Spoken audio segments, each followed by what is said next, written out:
সকাল বন্ধুরা, কেমন আছো? আশা করছি সকলেই খুব ভালো আছো। আর আমিও কিন্তু আমার নতুন একটা ব্লগে তোমাদের সকলকে স্বাগত জানিয়ে ভিডিওটা শুরু করছি।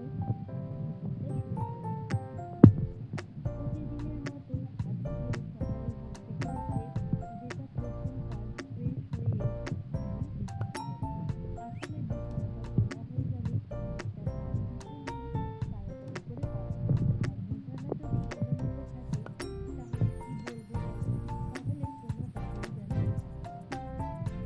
আর দেখতেও কিন্তু একদমই ভালো লাগে না। আসলে যেখানে ধোয়াধুয়ি যে জায়গাটা পরিষ্কার পরিচ্ছন্ন থাকে, তোমার ঘর যদি অনেক কিছু এলোমেলো থাকে তাও ভালো লাগে না, কিন্তু বিছানাটা নোংরা থাকলে একদমই ভালো লাগে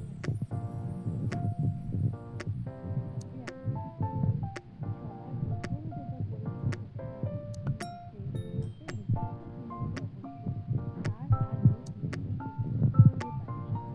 যেহেতু সকালে বুঝতেই পারো যে সবার প্রথমে যদি চান দিয়ে নোংরা কিছু মনে করি তাহলে আর ধুয়ে বসতে পারি না। সারা সপ্তাহ রোজ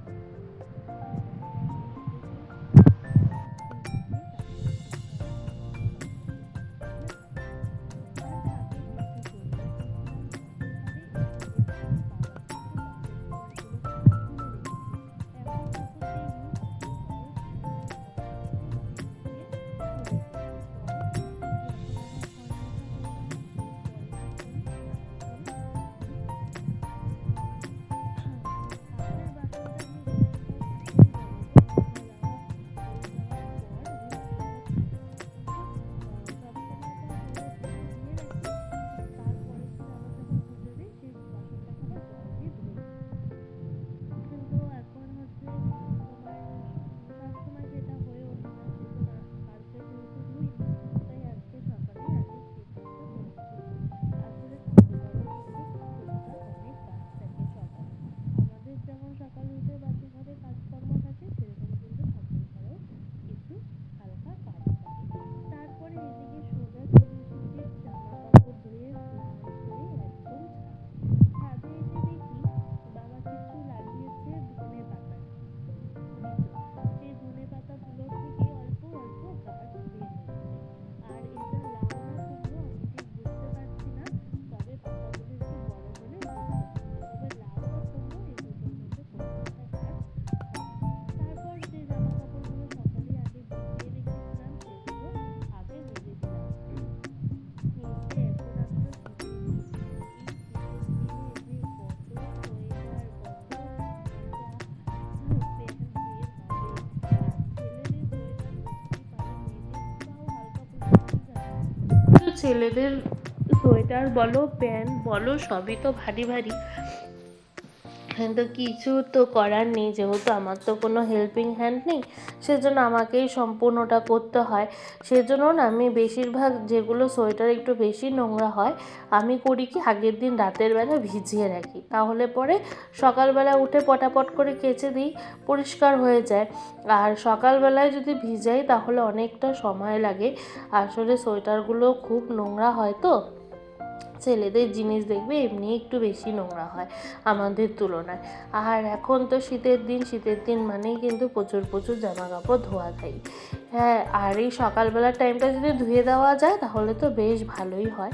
এদিকে তোমাদের সঙ্গে গল্পও করছি, তার সাথে আমার হাতে কাজগুলোও কিন্তু অনেকটা হয়ে যাচ্ছে। আর আজকে দেখো কি সুন্দর ঝলমলে রোদ উঠেছে।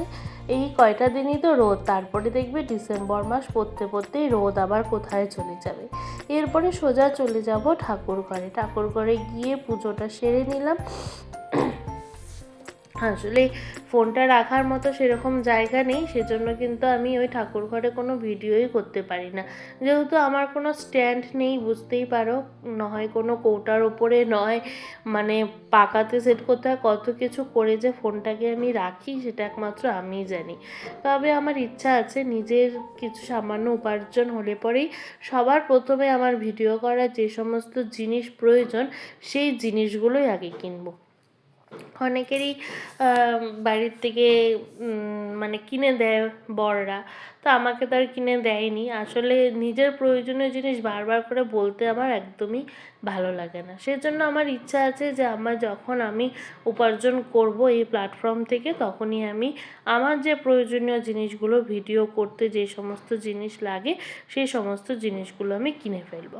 এদিকে পুজো শেষ হয়ে যাওয়ার পর আগে চাটা খেয়ে নিলাম। উঠেছে কিন্তু অনেক সকালে, এখন প্রায় কিন্তু 9:30-10টার মতন বেজে গেছে, আর ভীষণ খিদাও পেয়ে গেছে জানো।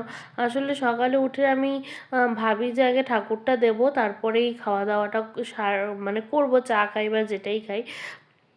সেই জন্য আগে ঠাকুর ঠুকুর দিয়ে এসে তারপরে বসেছি চা খেতে। আর এইদিকে কিন্তু শাশুড়ি মা রান্না বসিয়ে দিয়েছে।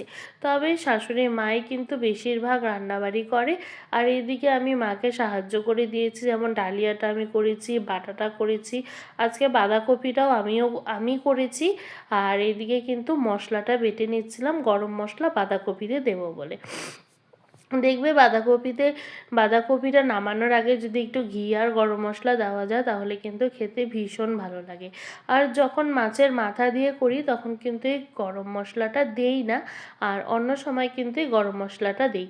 এদিকে একদিকে বাঁধাকপি বসিয়েছি আর একদিকে মাছটাও ভাজা হয়ে যাচ্ছে, কারণ ওই পাশের গ্যাসটাতে ডালিয়া করেছি, ওটা তো ফাঁকাই আছে, তাই ভাবলাম যে ওইদিকে আমি ওই কাজটা করে নিই। আর ওইদিকে দেখো মা বাইরে কিছু কাজ করছিল আর বাইরে থেকে কথা বলছিল। আসলে মা বলছিল ভূমিকম্প হলো, টের পেয়েছো কিনা। তো আমি কিন্তু একদমই টের পাইনি, ওইটা নিয়েই মানে কথা বলছিলাম যে হয়তো একদমই সামান্য হয়েছে, সেজন্যই বুঝতে পারিনি, সেরকম হলে তো অবশ্যই বুঝতে পারতাম। তো মা বলছে হ্যাঁ আমি তো বাইরে আছি, আমিও বুঝতে পারিনি। এইদিকে আমাদের শিল নোড়ার যে নোড়াটা আর কি, সেটা ভেঙে গেছে, অর্ধেক হয়ে আছে। এটা দিয়েই কিন্তু আমরা মশলা বাটি, আসলে এটাকে আর পাল্টানো হয় না। তবে নতুন একটা কেনা হয়েছে ঠিকই, সেটা দিয়ে মশলা একদমই ভালো হয় না, তো সেজন্য কিন্তু এটা দিয়ে মশলা বাটি।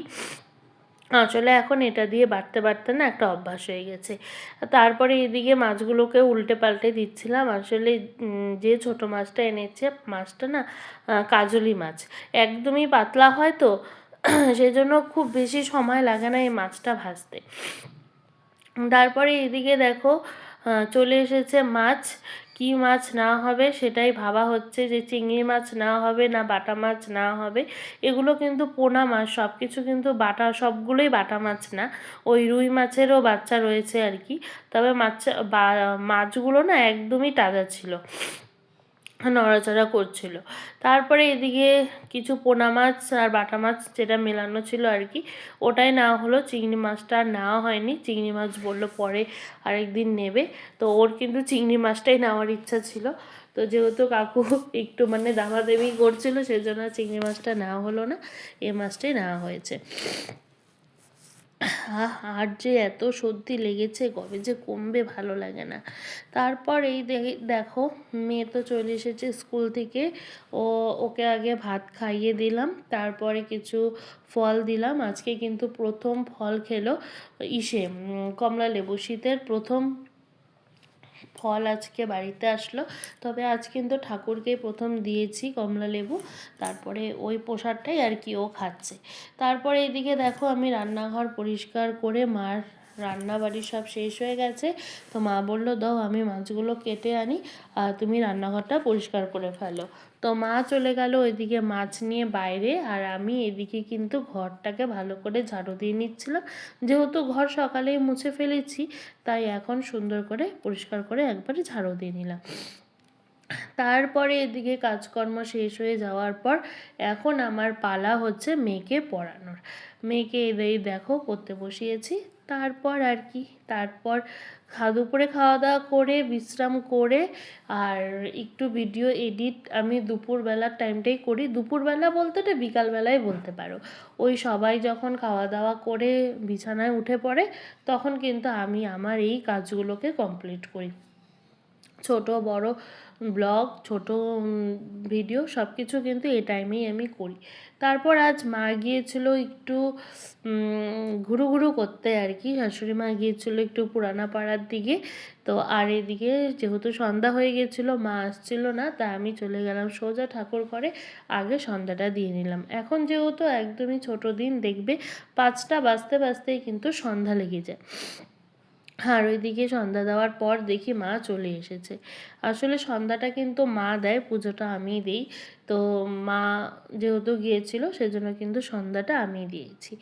আর তারপরে আজকে মেয়ে বায়না করছিল ম্যাগি খাবে, সেজন্য কিন্তু সব সবজি দিয়ে বসিয়ে দিয়েছি ম্যাগি। আর এখানে হচ্ছে চা। আজকের ভিডিওটা এখানেই শেষ করছি, দেখা হবে আবার নতুন একটা ভিডিওতে। তোমরা সকলে ভালো থেকো।